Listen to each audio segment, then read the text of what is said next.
About to be seen. We are live. All right, that is great. We are live on Facebook. I'm very excited about that and so happy to be with my wonderful guest, Donna Defreece. And sorry we were a little late, everybody. We ran into, surprise, surprise, Sheila had technical difficulties. This does happen sometimes. And I'm hoping that my screen won't do weird things to me now that I've got everything up and running. But very excited to be talking to Donna today because let me tell you a little bit about her. She is an award-winning recruiter. She was for a Fortune 500 company. And then after 9/11, she worked as a workforce representative helping clients with career transition. And later, she worked for another Fortune 100 company as a career development specialist supporting employees who are seeking new jobs due to layoff or new disability with and leading a team creating job search work. And so Donna really knows her stuff. And our first person on our Facebook gang is here. Hi, Nancy. I'm glad you could join us. Nancy's coming in from Wisconsin. I see Faye is here on Instagram already. Thank you for joining. I know some of us are past the career phase in life, but some of us are still hard in it or partway through, or maybe retiring, but thinking, what could I do now? What should I do now? And Donna's going to be a great resource for all of that. As I mentioned when I was telling you about this, at least on Facebook, be here with your questions, be able to be prepared to take notes, because there might be somebody in your life who needs some job help advice and some information and some career help, and Donna's going to be the one to give it to you. So Donna, thank you for joining us. This is very exciting. I'm so excited. Donna and I, by the way, got to know each other at the beach at Ocean Shores in Washington. For those of you who have read the series, Ocean Shores is also known as Moonlight Harbor. So Moonlight Harbor, we're Moonlight Harbor buddies. And Donna is retired from that job, but he's helping people on a volunteer basis. And when she's not doing that, she's also an amazing artist. So she's a multifaceted, talented woman. And I'm very excited to be talking to you today, Donna. So the first question would be, we've heard this saying a lot over the years that there's no such thing as a secure job. Would you agree with that? Is that a true statement? Absolutely agree with that statement. The way the world changes, and there's so many tech changes that it keeps updating. And if you are in a job that where you make widgets, and we no longer need widgets. I never knew what a widget was, actually. it's a made up word. It's a made up word that we use. Okay. Yeah. And it's it just talks about the fact that this job could go away, right? And AI is making a big impact right now with job security, that it's, changing how we do work. So I 100% agree with that. When I worked with the folks after 9/11, there were aerospace mechanics, loved their jobs, but no one was hiring aerospace mechanics. They'd all been laid off. So there's no secure job. I think the tech jobs, those are making a lot of changes, but the studies show that most people will have between 10 and 15 jobs within their lifetime. Wow. That is a big change from a generation or so ago where you had the same job your whole life. You retired with a pension. Sometimes you got your little gold watch. It's just a different world now, right? Right. And like my husband, he was at the same job for 37 years and then got laid off. Wow. Right. So that's scary. By the way, hi to we've got a lot of our Insta people here today, more than our Facebook gang. Thanks for joining us, guys, and learning about job opportunities and what we can do. So that had to be a shock. That happened with my husband too. He wound up with 2 layoffs, none of it being his fault, within a 5-year period. And that was just horrific, trying to cope with that. And what do we do now? And who am I? And he was, of course, he was applying for everything and anything. And I still remember him being really down at one point. He'd even applied for a job at Toys R Us. And he goes, I can't even get a job at Toys R Us. Well, of course he couldn't, because he was way overqualified. And like, you're not going to stay, and he did happily, of course, find a great job. But it was a long haul. So let's say that we've got somebody who is in that. In fact, let's back up. Let's say you're at a job you really love. Let's say right now things are feeling secure, but maybe you're feeling like, are there some things I should be watched for to make sure I don't do wrong? I mean, I think there are often some things that we do in our workplace that we're not aware that could be not giving us the best, helping us make the best impression. Are there some red flags that we as employees and as workers in a company should be watching for? Yeah, there definitely is. So frequently I'd have to do, since as an HR person, we would do, root cause analysis and try to get to the deep down root problem of what was going on. Sometimes it's just, we don't like our boss. The boss is terrible. And, how do we continue working in that environment? How do we continue working when they've downsized so much that you're doing 3 jobs instead of the one that you were hired to do, so there's often a lot of changes within jobs, but how do I make myself proactive and so that I can be more secure?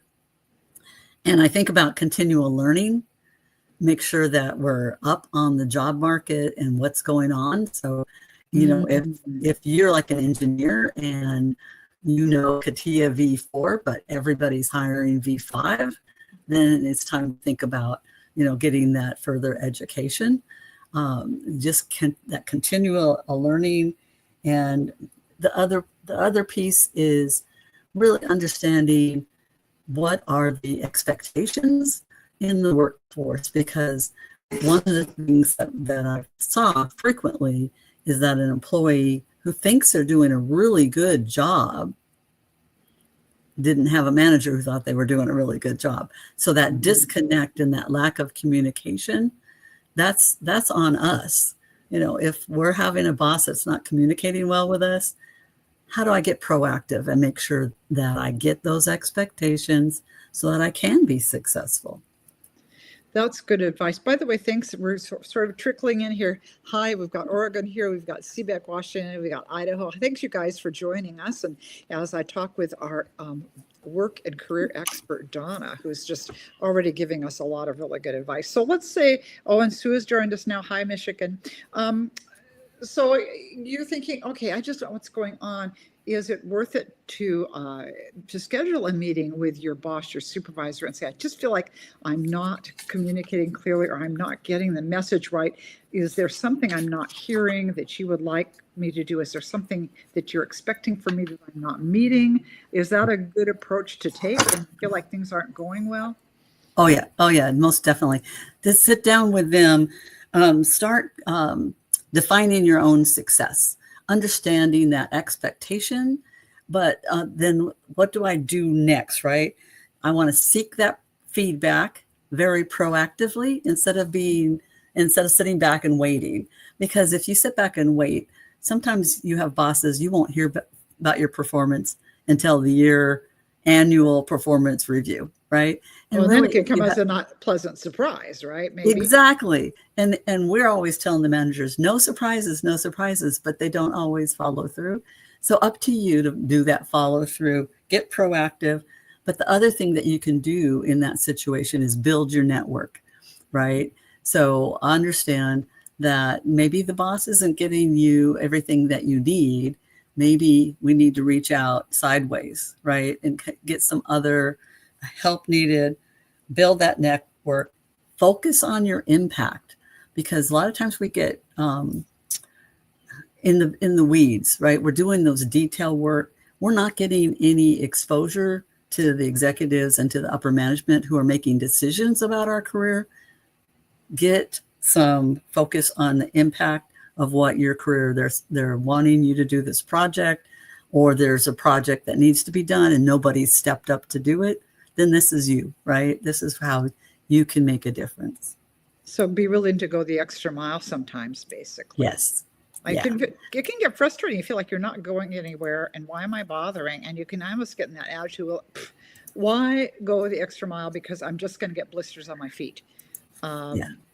But I guess that's something you kind of want to try and overcome. I know with our son, he always did well in any of his jobs, but he was such a hard worker that his employer saw that, and they would just kind of move him up the ladder because they'd see the potential. He was showing his potential. And maybe that's something we have to maybe ask ourselves when we're in a job. Am I showing my potential? Am I really giving my work? And I know I hear from people who are employers and have people working for them. In fact, remember last weekend, I think it was, we were just talking with a friend who's a nurse supervisor, and the generation coming in, we're on our phones. I'm on my phone. I'm on my phone. Well, I have to check. I have to do this. I have to do that. And she will tell them that's what your break is for. But she said these are nurses, and they're supposed to be answering their calls and monitoring what's going on with the rooms. And they can't be doing that if they're on their phone, right? Right. Exactly right. And what we're seeing is that there is burnout, and people are leaving jobs because of burnout and making some decisions. This is not the occupation for me just because of, or this is not the company for me just because of that occupational burnout. And then there's a lot of quiet quitting going on where we didn't see this generations and generations ago, but people start lacking the passion to do that job or perform the job. And they still show up, but they're not really performing because they're just kind of just putting in the time. Quiet quitting. That's a great term, quiet quitting. And I can see that when you start to lose your enthusiasm. So, by the way, hi to my buddy May, who has arrived, and Diane from snowy, freezing New Jersey. Oh, all you poor people who are buried in snow and ice. I'm sure some of you might not be with us right now because you have power outages. But we feel your pain. I feel so bad for you, but glad that some of you are here. But, well, is there an anecdote to quiet quitting? Maybe you just don't quietly quit. You just start looking to move a new direction. That, or consider a career transition. Is this the right career for you? That's always a good question. But one question I would ask first is, who manages your career? But you want to explain that a little more? Yeah. So we get two answers usually when I ask that question. Who manages my career? They'll either say, I do. I manage my own career. Or they say my boss does. And it's interesting. It's kind of a cultural thing of how they think, how people think. The true answer is both. The true answer is both, because it's a partnership. I manage my career where I want to go, what I want to do. But, excuse me, sorry. The boss removes the roadblocks so that I can. And if they're not there to help you remove the roadblocks, then it's difficult to move forward in your career. Very interesting. So who's in charge of my career? That's a really good question. Well, let's say that maybe, it's time to move on. Or maybe let's say you've been laid off and it's like, now what? What do I do next? How do you counsel people when, I've got burnout, I'm just over this job? I mean, I think for some of us, you can be so over it, it's like, I'm just going to quit. I'm going to leap and hope that the net will appear, which probably isn't the way you want to do that, though. I mean, if somebody's starting to feel frustrated, what are some options that they can do to maybe move in a different direction? Well, I'd love to share a couple of different things. Okay. Actually, excuse me. Sorry for the frog in my throat. Just example, I had a friend, and her grandchild, and the grandchild, she's 20, her boyfriend's 20. They haven't a clue what they want to do with the rest of their lives. So it's us, as a career transition. It's someone that's getting laid off. It's somebody that's new to the workforce, and they really don't know what they want to do. So I've got a couple different tools that I'd love to suggest. I love Dan Miller. And this is 48 Days to the Work You Love. Oh, I've heard of that. And he's also wrote, same author, Dan Miller, No More Mondays. Oh, I've heard of that one too. Ooh, yeah, cool. and both of these start with the premise of you have intrinsic skills. Whether, hey, you're really good with people, you're the student that I was just talking about, that grandchild, she is really good at investigations. What job would be really good for investigations, not just maybe cops, but maybe, HR. So it's just, there's a lot of different skills that you can HR. Oh, use. that's interesting. I never That really could thought of use that. investigations, right? Even somebody who likes investigations, they could be an environmental scientist, somebody like that. But the reason I like Dan Miller, it is faith-based, so I want to make sure that I mention that. But the thing I like about, especially the 48 days to the job you love, it's not just a conversation. He gives you tools and things that you can do. Count down to the work I love. So some of the things like this, he says, if your job changes, does your purpose change? Ooh, interesting. When you daydream, what do you see yourself doing? If nothing changed in your life in the next 5 years, would that be okay? Well, that's really, and sometimes your daydreams, you may need more than one. I mean, one of my daydreams used to be being on Dancing with the Stars. Well, even though I applied, they never called, and that was not a bad thing. Sometimes, you have to be also willing, I think, to have a couple of different possible prongs on your fork. Right. That, okay, all right, if this particular, what else do I love to do? In case Right. that's one thing. Because sometimes we can be really, okay, I want to be a famous influencer. I want to be a this, I want to be a that. And maybe that doesn't, maybe that's not quite going to happen. Then what do you do? Well, and that's why I want to give you the other tools. So that's my first thing is, hey, Okay. Let's understand myself and my innate attributes, contributions, my skills. So the next thing that I would have you do is from ONET Online. This is a government resource. It's been around for many years, and it has a thing called Interest Profiler. And so a lot of times, you might remember, maybe you were in high school, you took a test and they said, oh, you're going to be you can be really good at being such and such when you grow up, right?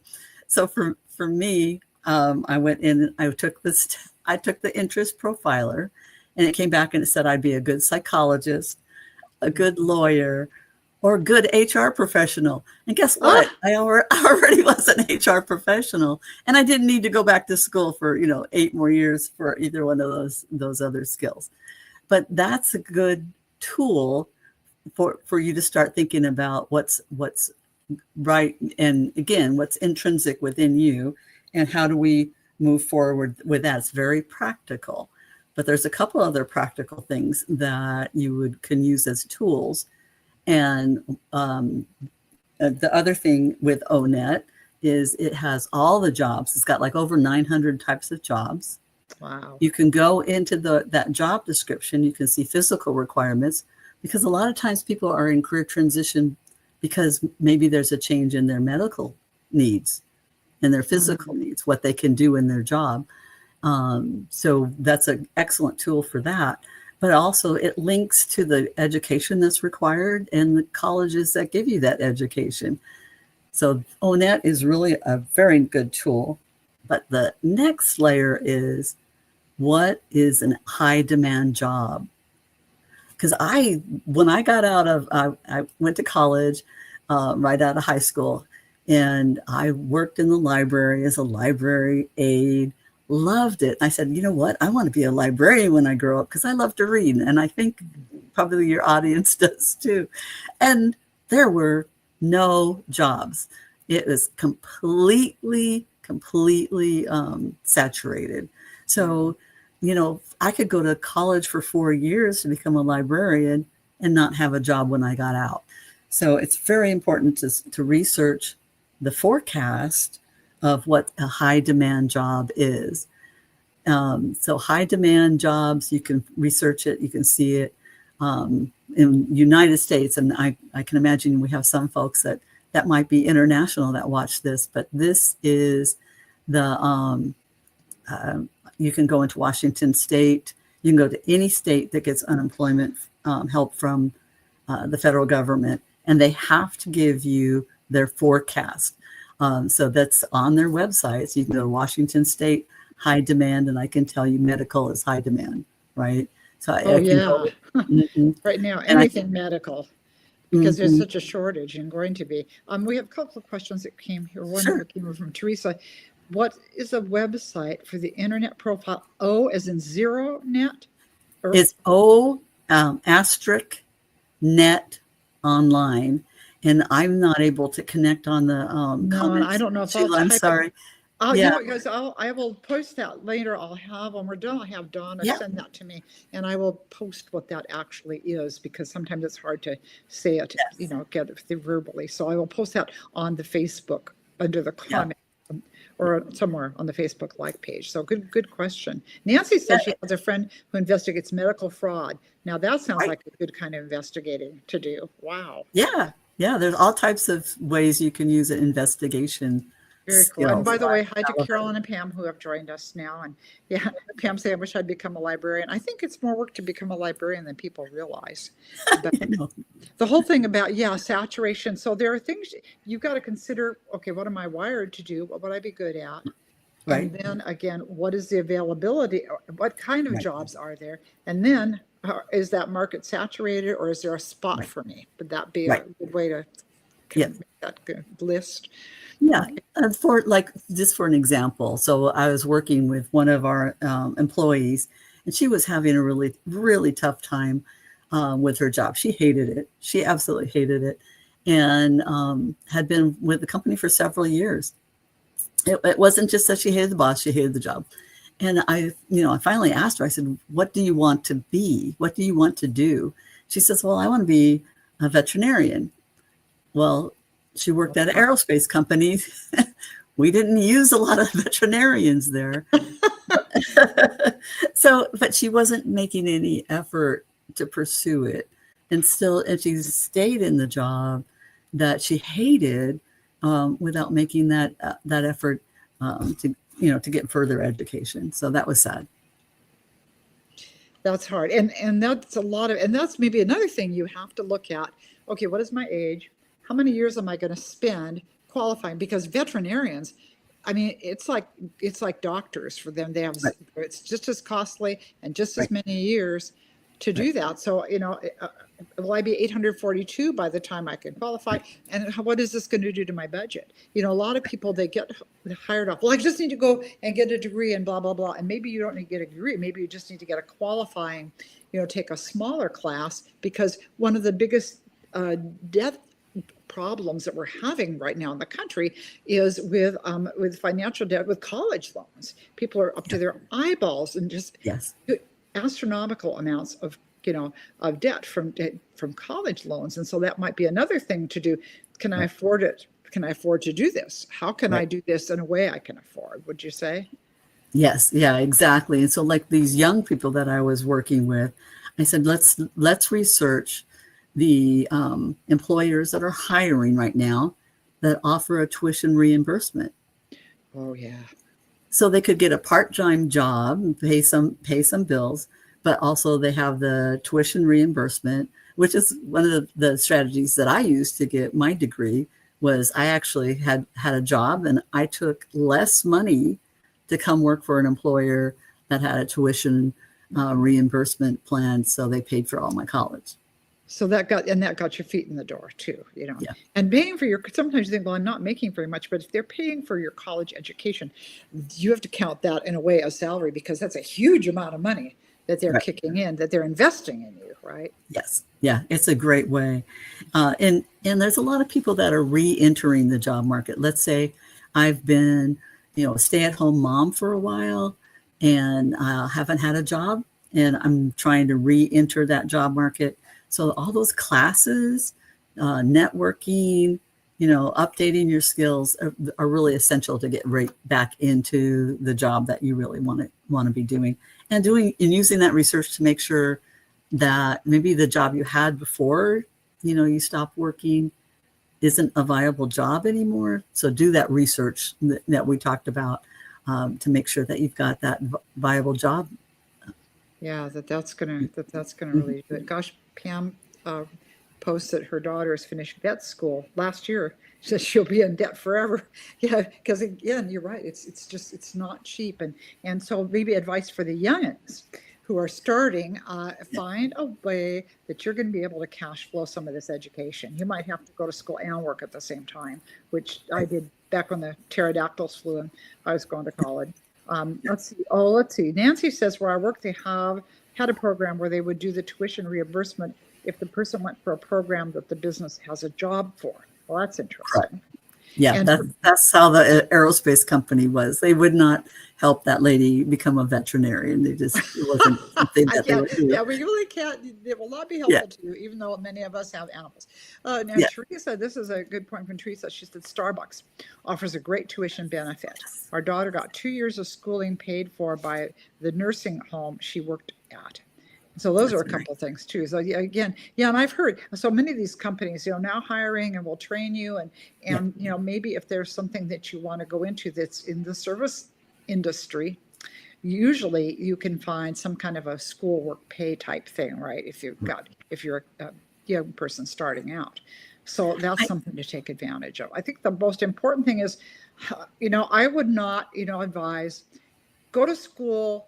Go to an expensive out-of-state college, even though you don't know what your major is. I mean, so often we're told in high school, now you got to go to college. Well, I think we're getting away from that now. Not everybody has to go to college. Not everybody is college material. And not everybody maybe is even ready yet for college. I remember oh my gosh, I changed my major a couple different times. And I feel like part of the time I majored in boys and Frisbee. And so I just, fortunately, I mean, I was paying as I went. I had a part-time job, so it wasn't like I was, wasting money. But in some ways, I look back and think, looking back, I maybe should have just headed to Nashville with my guitar and, jumped into what I wanted to do. I don't regret my college education. I feel like it helped me to learn to be to think rather than just spout back information. But that's an expensive bit of money to pay to learn to think. So maybe we can find other ways to learn to think while we're figuring out what we're going to do to earn a living. And to not, maybe another thought again, do you feel like when you're young that you really necessarily have your life direction figured out? Oh no, and like I said, we've the statistics show that we have a lot of career changes, right? So and sometimes it's just a job, to get you to your goal, and that's okay. Starbucks jobs might not be the job of your dreams, right? So I love a great mocha, so I'm not going to argue with that at all. We need you, but at the same time, it might just be a stepping stone, right, to get you to your goal. I did have a story about one of my daughter's high school friends. Her parents were so smart. The friend wanted to be a chef. And, we have all these shows now that just really get people excited about being a chef. Well, she wanted to go to a school that was going to be extremely, extremely expensive. So what mom did was she required her to go get a little part-time job and job shadow chef. Smart. And she hated it. She hated it. It wasn't the nice little job baking cakes that she liked to do. It was, cleaning and it was just not what she had envisioned. So mom was so smart to have her do that first. And this young woman's grown up. She is a teacher and she writes and she is enjoying, her life, but she is not a chef. That is really funny. Yeah, I mean, your passion is sometimes there's more to the job than just your passion. I like to bake, but I don't think I'd want to be up at 3 a.m, opening up the bakery, and so there are things sometimes more to the job than we think. And I think that's a really good idea. Check out all aspects of it and see if it really is going to be a fit for you. Well, yeah, and it's okay to ask for, go use your network to find people to job shadow and say, hey, can I, hang out with you for a while and understand what you do. Oh yeah, my daughter had wanted to be a policewoman years ago, and she became a police cadet, and she saw some Yeah. things that, when you saw her first um, unalive, her, it was like, I Yeah. don't think I want to do this, and it was a good chance for her to see, wait a minute, there are parts of this job I like, that, but parts of this I think that would be really hard for me. And she decided, no, this is really isn't going to be the career for me. So, there are all kinds of those kind of, program. There are Sea Cadets for kids who maybe want to go in the Yes. Navy. And again, that Yeah. she was in the police cadet program. So there are a lot of those kinds of programs too, where you can just get in and give it a shot. And maybe you want to be an editor or a writer. It's not a bad idea to help her do some work as an assistant for a writer for a while. Offer to be Yeah. an executive or her assistant and help her with some of the mundane things that go with the business, or give a shot. The nice thing with the type of careers that we do, Donna, with being an artist, or a musician, you can be what we used to call a weekend warrior. You can be in a band and play on weekends. So you can still do that and have a real paying job. You can still work on writing your book while you're working your real job. Right. And so there are things that you can do. And if maybe you're going to even launch a business and sell things on Etsy, again, that is something you can fit in around the thing that's paying the bills until that thing that you really love to do launches. But Yeah. so, And, what final words of encouragement would you have? Let's say that again, somebody's listening to this, and I'm just not sure. I got to get the car out of park, and I got to move in some direction. What words of encouragement would you have for someone who's just been laid off? oh yeah. Most of us are a little familiar with Kubler-Ross' Death and Dying book. And I know I used the wrong word for the internet. So hopefully it'll go through book, it. whatever that book is. Yeah, whatever that book is. And it talks about the different stages of grief. It's the same with, it's the same with a layoff. Understand that you need to take some time for yourself to go through those stages of grief, and then you can activate, because if you don't take that time for yourself, you're going to keep spinning. So we want to make sure that you take a little bit of time, go ahead and grieve what was the thought process. This is what I thought was my career.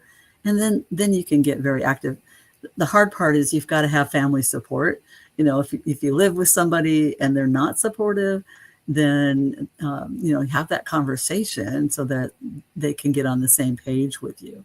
But yes, use these types of tools to get to the next, what your next career is. My husband used the 48 days after his layoff, after 37 years, and he could see the writing on the wall. So about a year prior to that layoff, he read the book.